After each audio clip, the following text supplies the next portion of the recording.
Welcome back to the Grace Grit and Everything in Between podcast. This is episode 27 and it's called The Story of Doing What You Love.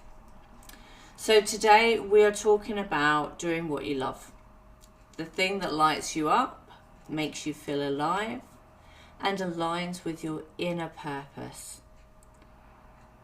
But here's the truth. Doing what you love isn't always easy. Sometimes the biggest barrier isn't lack of opportunity, it's the conditioning we've carried since childhood, the beliefs about who we are, what we deserve, and how life should be. So before we can fully step into doing what we love, we have to undo the program that says you can't make money doing that. You shouldn't put yourself first.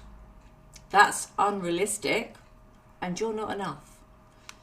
Doing what you love requires courage, honesty, and self-trust. It's like having a leap of faith, not being discouraged.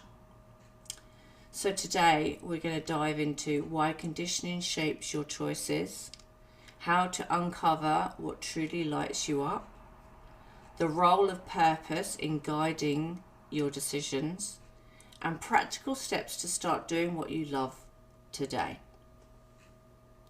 So let's start with the conditioning and beliefs. Think about the messages you absorbed growing up. Work hard, play later, be practical, not ambitious. Don't be too much. Success is for other people.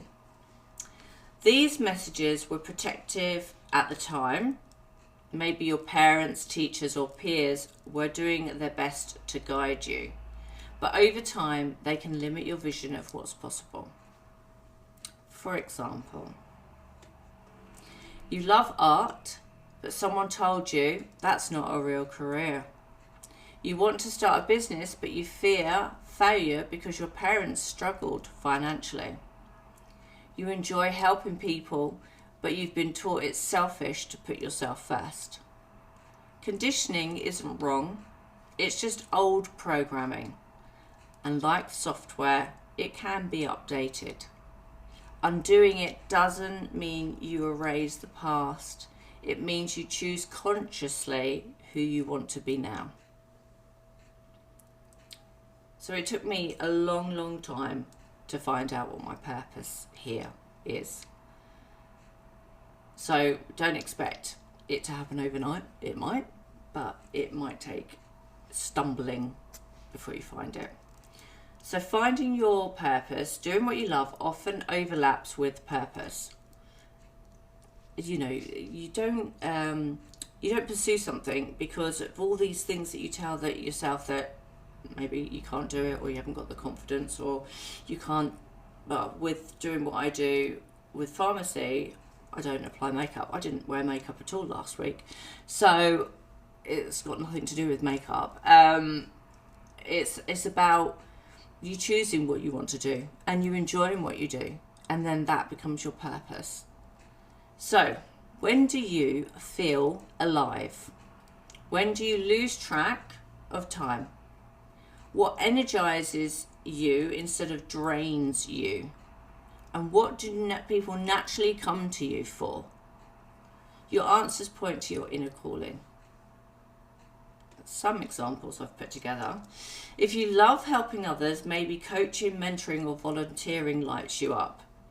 If you love creating, writing, designing, or cooking, maybe there's a business or hobby waiting to grow. If you love teaching, sharing your knowledge, maybe that is your purpose. Doing what you love isn't about being perfect. It's about aligning your daily actions with what feels right. Now, when I started doing the network marketing, it felt right because I was learning, I was growing, I was changing my thoughts, I was feeling better. It made me feel helpful, useful, and I've just continued doing those things, which is why it doesn't actually feel like a job. Examples of undoing conditioning. So let's make this real with stories. Anna, a client who loved design, believed she couldn't make money with her creativity. We worked on in identifying limiting beliefs, small wins, and gradual exposure. Today, she runs her own design studio and feels fulfilled. Now, I apologise now, my stuttering is really bad today, but we're going to soldier through. Or Sophie, a woman who always wanted to teach yoga, grew up hearing yoga isn't a real job. She started small, classes online, weekend workshops, and now she's full-time teaching, has a loyal community. You, listening right now, maybe you've been putting yourself last because of conditioning, and that's okay. Awareness is the first step. So undoing old programming doesn't require dramatic leaps. Small, consistent choices build freedom. However, obviously, if you're listening to these podcasts, it's because you've experienced trauma and your brain just thinks a little bit differently. So why your trauma and conditioning impact your choices? Often we layer trauma on top of conditioning. Trauma creates survival strategies, avoiding risk, people-pleasing, and overcompensating. Conditioning tells us stay small or stay safe. Together, they reinforce patterns that keep us from doing what we love. For example, you want to leave a corporate job to start your own business, but trauma tells you if you fail, you'd be abandoned. Conditioning says responsible people don't take risks. And this is where wellness and self-coaching come in. Noticing the story, naming the fear, and deciding to step forward anyway. So practical steps, you can start doing what you love. So this is how you begin. Journal your joy. Write down activities that bring you energy, focus, or happiness. Identify conditioning beliefs.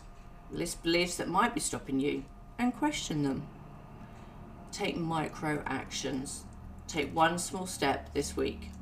Could be as simple as signing up for a course, creating a piece of work, or offering your skills to someone.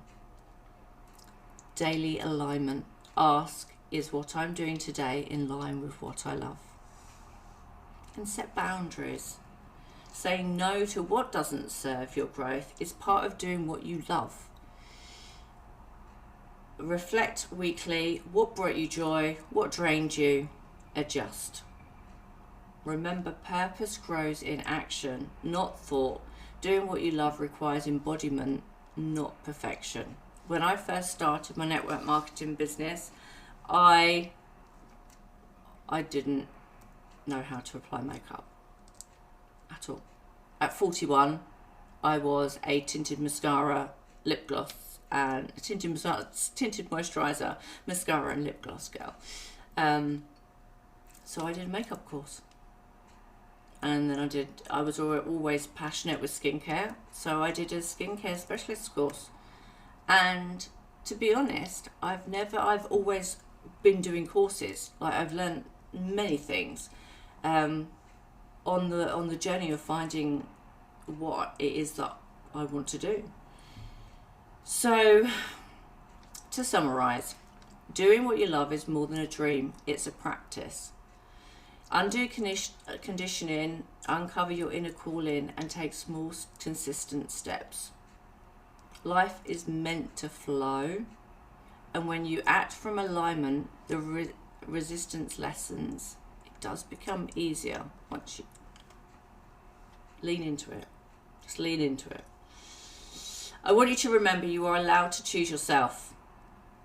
If you want deeper support, my one-to-one coaching covers past, present, and future.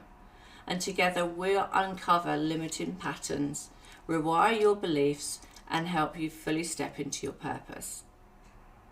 Next week, we'll explore how to sustain joy and alignment in everyday life, so the work doesn't feel like effort, but becomes your lifestyle. Now I've got a worksheet that is available, but I'm just going to go through it now because, as you know, if you've been listening to me for the last 6 months, having a pen and a piece of paper is essential, some episodes. So if you haven't got a pen and piece of paper, pause this, go and find one. So joy mapping. This is where you list what activities make you lose track of time, what energizes you, and what did you love doing as a child. Then belief audit. What beliefs are holding you back from doing this? Are they yours or are they inherited from others? And then there's an action step. One small action I can take this week to move towards what I love is, and then reflection. How did this action make me feel? What do I want to repeat next week? As always, I hope you have a wonderful week ahead. I hope these episodes are thought-provoking and are actually helping you get on the journey of healing yourself whilst you're waiting for talking therapies, or you decided that you're going to come away from talking therapies and just focus on coaching this way. Whatever it is, I hope these are helping, and I look forward to seeing you next week.